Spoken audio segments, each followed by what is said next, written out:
Hi, my name is Mariama. How are you guys doing? Okay, I'm from OCC.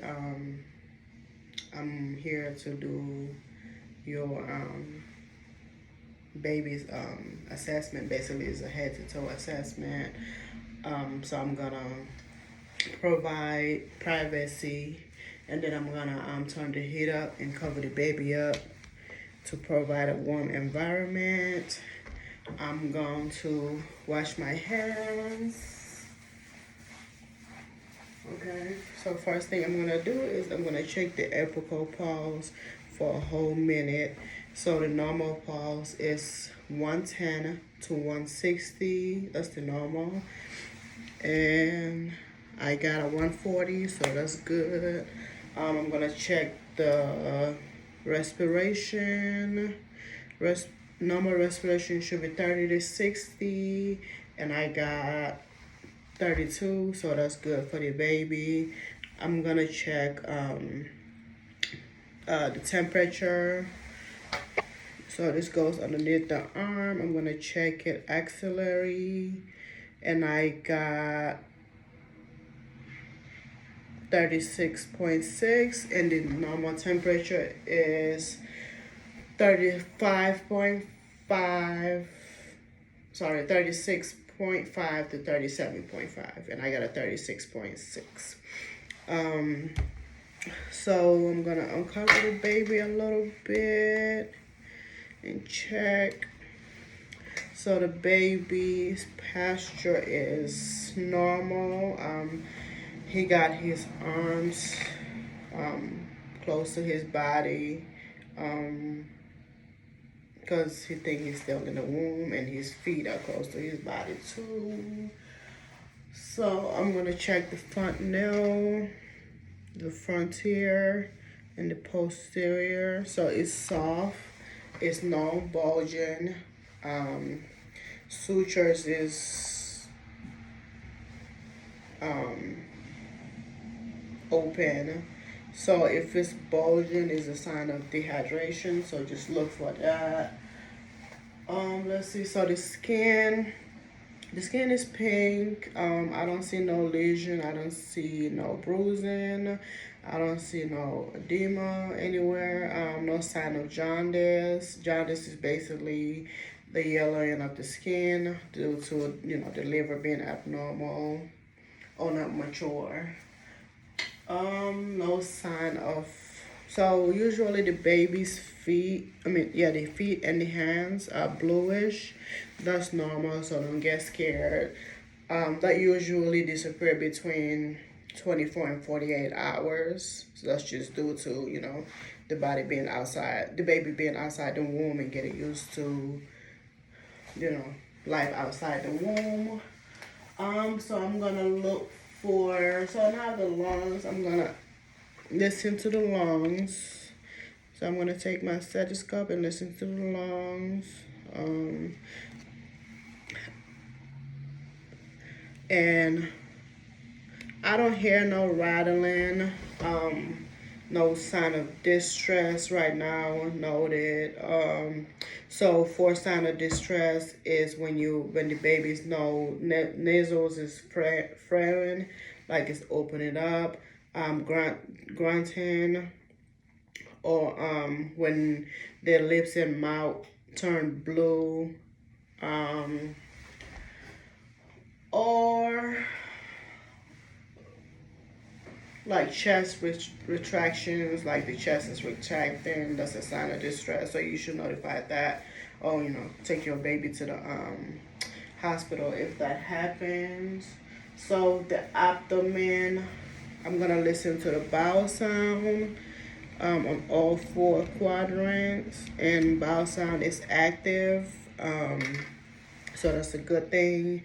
Usually they should have a pool within the first 24 hours. The the pool the stool is meconium. It's called meconium, the first stool, and it's usually darkish, greenish. It's tarry, so don't be alarmed if that happens. Usually that fades away. That's just the first pool. So it depends on if they're breastfeeding or formula feeding. The tube, the poop, the stool color kind of changes, depends on if it's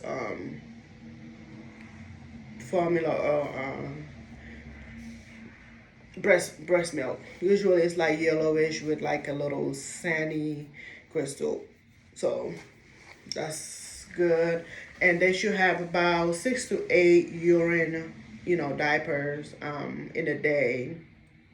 If you have less than 6 or not much, make sure you tell your pediatrician about that so they know what's going on. So I'm gonna check for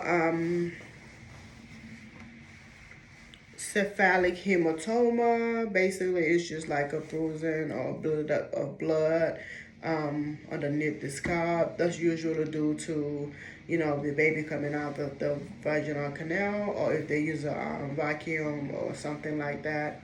And the other one is the corpus sarcodoma, which is like a swelling underneath on the scalp, basically.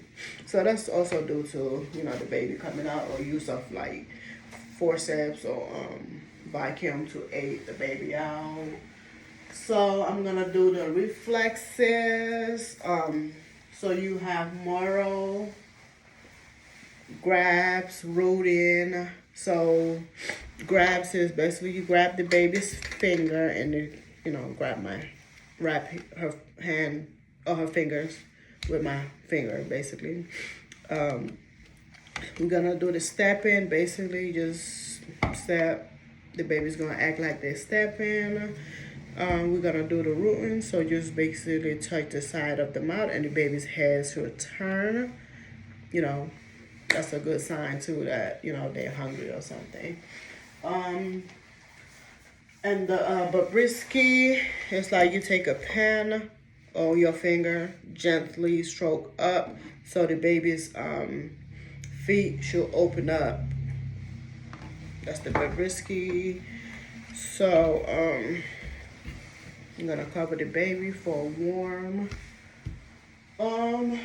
So breastfeeding, usually it should be between 2 to 3 hours within the 24 hours.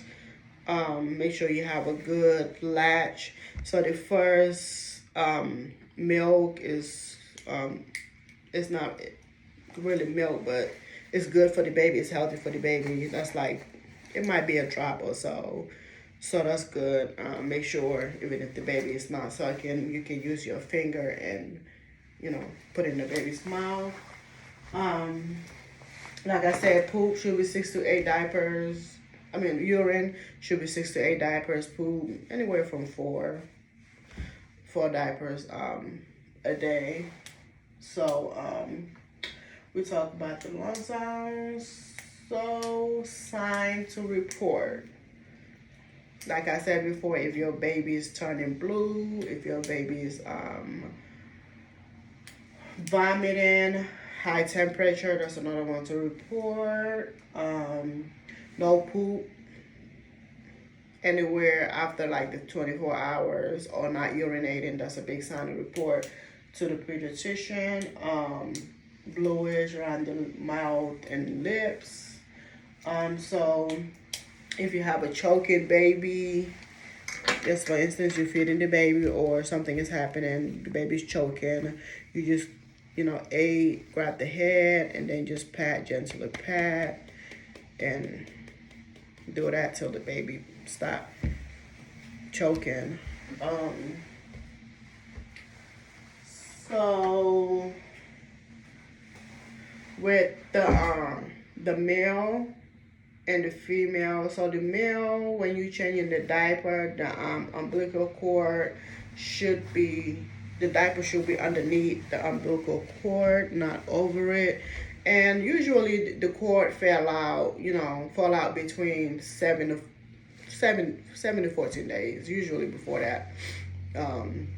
And you shouldn't see no drainage or nothing. It should be dry. If you see any drainage, or if you see any sign of infection, like smell coming out of the cord with the drainage, then you should definitely let the doctor know so they can look at it. It might be a sign of infection. Um, so when you change the baby, usually the males, they have a swollen scrotum, which is okay. It's just due to like the hormonal change, and the same thing for the females. The labia and minora should, swelled up. Females usually have a little discharge coming out. It can be either clear or, bloody, kind of like period, but not period. So that's normal too. Um, like I said, the cord. We talk about the cord. And babies usually lose 10% of their body weight. So within the first 24 hours, so that's okay. If they losing weight more often, then you should definitely or if they're not feeding, you should definitely let the doctor know so they can see what to do.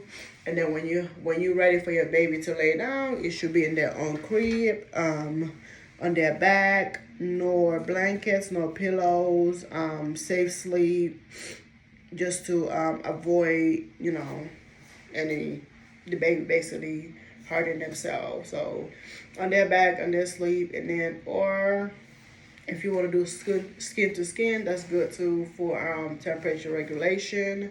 So just make sure the baby's nose the head is to the side so they can have a space to, to breathe. So I'm gonna.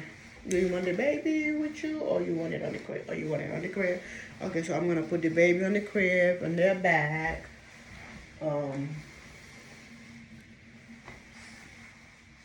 Yep. So that's about it. So I'm gonna wash my hands and tip.